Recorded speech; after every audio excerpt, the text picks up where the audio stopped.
Hello friends, आप सभी का स्वागत है इस चैनल में। इस वीडियो में हम यूनिफिकेशन ऑफ जर्मनी के एकीकरण से related important MC question cover करेंगे। एंड यूनिफिकेशन ऑफ जर्मनी ये मॉडर्न वर्ल्ड हिस्ट्री का टॉपिक है। तो मैं मॉडर्न वर्ल्ड हिस्ट्री को टॉपिक वाइज कवर करा रहा हूँ। ये लेक्चर 7th है। इससे पहले मैं 6 लेक्चर कवर कर चुका हूँ, तो आप उन लेक्चर को भी देख सकते हैं। मैं प्लेलिस्ट का लिंक आई बटन और डिस्क्रिप्शन में दे दूँगा। देन इसके अलावा मैं इंडियन हिस्ट्री के वेरियस टॉपिक को भी टॉपिक वाइज कवर कर चुका हूं, तो आप उन लेक्चर को भी देख सकते हैं। मेरा प्लेलिस्ट विजिट कर सकते हैं। तो इस वीडियो में हम यूनिफिकेशन ऑफ जर्मनी पे फोकस रखेंगे। तो यहाँ पे हमारा फर्स्ट क्वेश्चन है, when did the process of unification of Germany begin during the Dano Prussian war. Germany के एकीकरण की प्रक्रिया डेनो-प्रशिया युद्ध के दौरान कब शुरू हुई?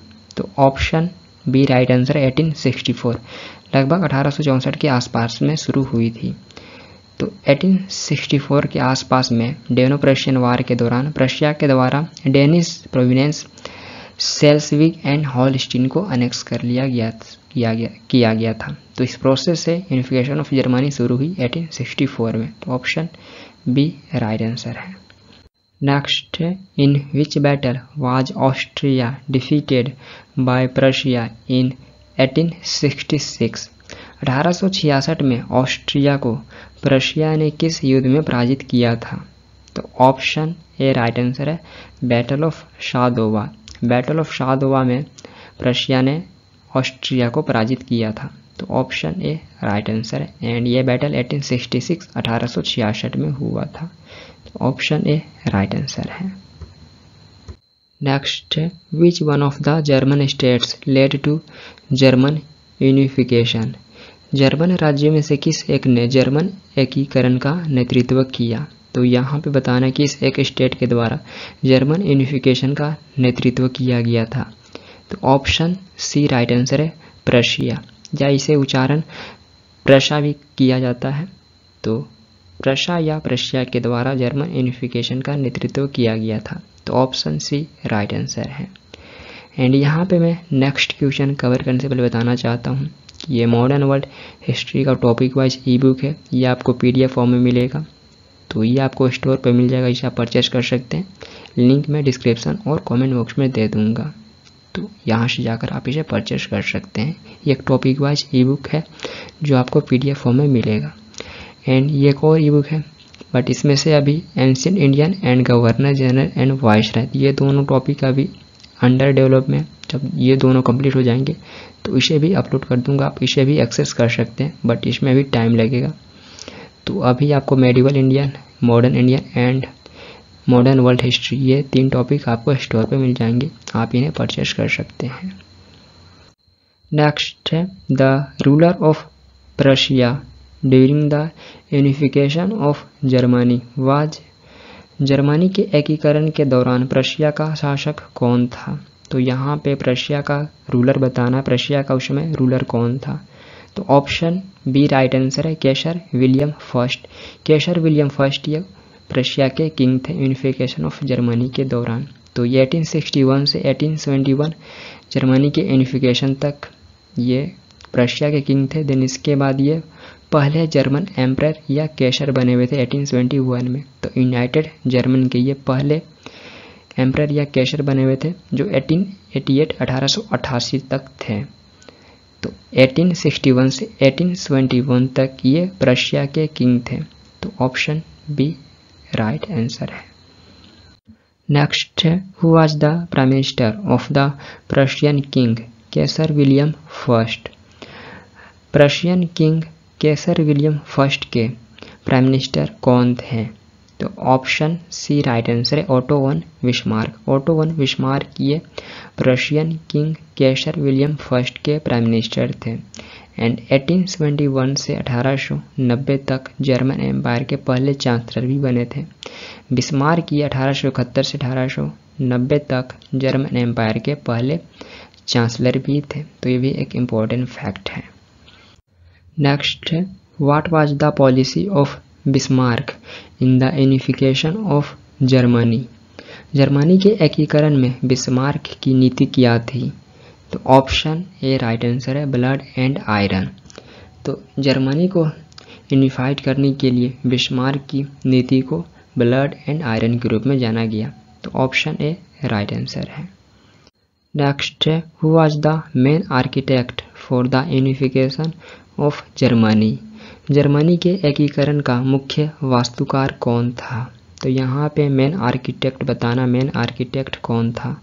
तो ऑप्शन बी राइट आंसर है बिस्मार्क। बिस्मार्क ये मेन आर्किटेक्ट थे और इन्हें फादर ऑफ जर्मन यूनिफिकेशन भी कंसीडर किया जाता है। तो ये भी बन सकते हैं question, father of German unification किसे कंसीडर किया जाता है, तो बिस्मार्क को ही किया जाता है। Next, the chancellor of Prussia and main architect for the unification of Germany who believed in the policy of blood and iron was. Prussia के चांसलर और जर्मन के एकीकरण के मेन आर्किटेक्ट जो ब्लड एंड आयरन की नीति में विश्वास करते थे वे कौन थे। तो ऑप्शन डी राइट आंसर है ओटो वन बिस्मार्क। तो ये ओटो वन बिस्मार्क थे। तो ऑप्शन डी राइट आंसर है।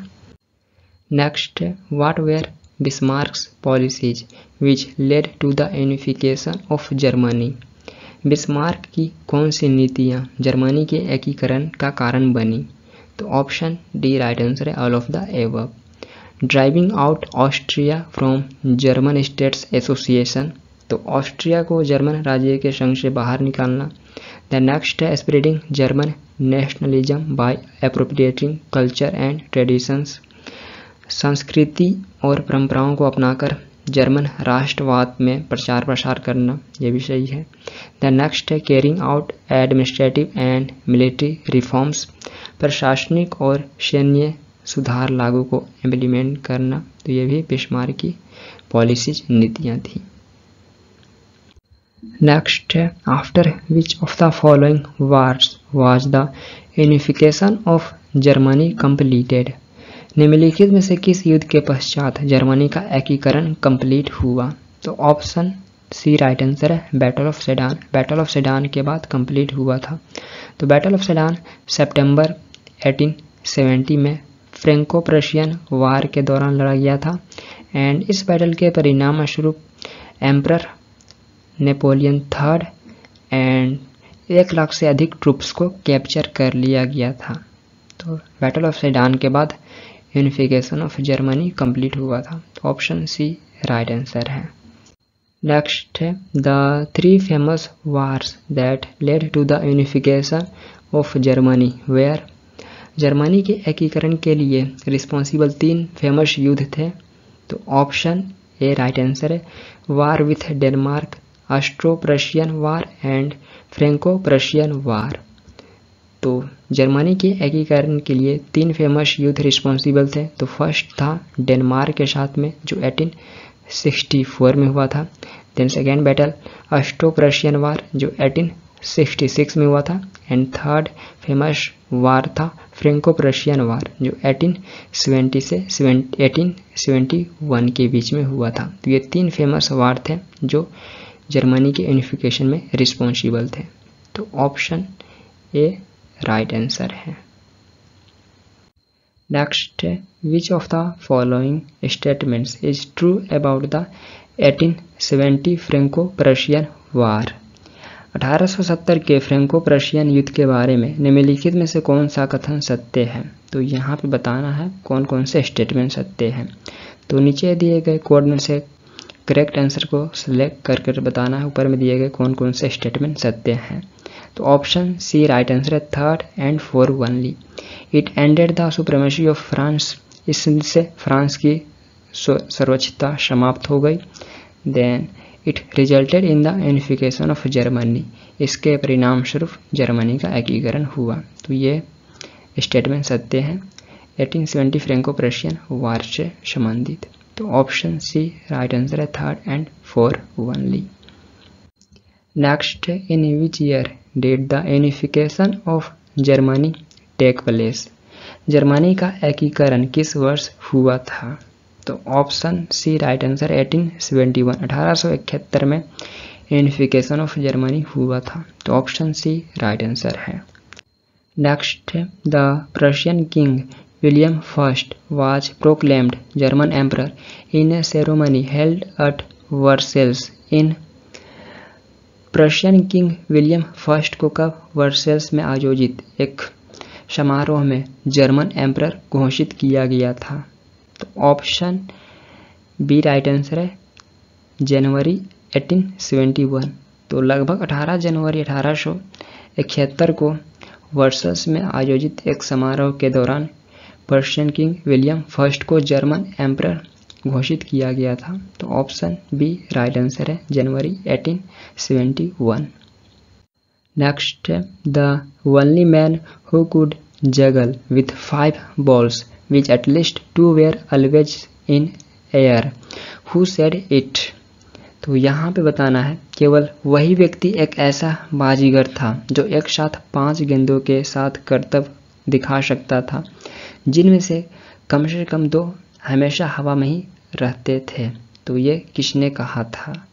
ऑप्शन बी राइट आंसर है केसर विलियम फर्स्ट। तो ये विलियम फर्स्ट के द्वारा बिस्मार्क के बारे में कहा गया था। तो ऑप्शन बी राइट आंसर है विलियम फर्स्ट के द्वारा ऐसा बिस्मार्क के लिए कहा गया था।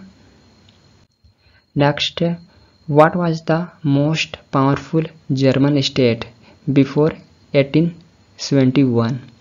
1871 से पहले सबसे शक्तिशाली जर्मन राज्य कौन सा था? तो यहाँ पे 1871 से पहले मोस्ट पावरफुल जर्मन स्टेट बताना है कौन सा था। तो ऑप्शन सी राइट आंसर है प्रशिया। प्रशिया ये मोस्ट पावरफुल स्टेट था 1871 से पहले। तो ऑप्शन सी राइट आंसर है।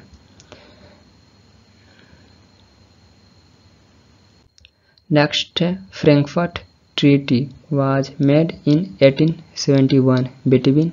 फ्रैंकफर्ट ट्रीटी 1871 में किसके बीच हुआ? तो ऑप्शन बी राइट आंसर है France and Prussia. France and Prussia के बीच में फ्रैंकफर्ट ट्रीटी हुआ था। तो ट्रीटी ऑफ फ्रैंकफर्ट 10 मई 1871 को हुआ था एंड इस ट्रीटी के साथ officially Franco Prussian war and हो गया था। तो ऑप्शन बी राइट आंसर है Frankfurt treaty France and Prussia के बीच में हुआ था। तो ये हमारा लास्ट क्वेश्चन था यूनिफिकेशन ऑफ जर्मनी से। तो उम्मीद है ये वीडियो आप सभी के लिए इम्पोर्टेंट रहा होगा। यदि इम्पोर्टेंट रहा है तो आप अपना फीडबैक दे सकते हैं। इस वीडियो को लाइक कमेंट एंड शेयर कर सकते हैं एंड इस चैनल को भी सब्सक्राइब कर सकते हैं फॉर मोर वीडियोज। तो फिर मिलते हैं हम नेक्स्ट वीडियो के साथ। Thank you for watching this video. Thank you.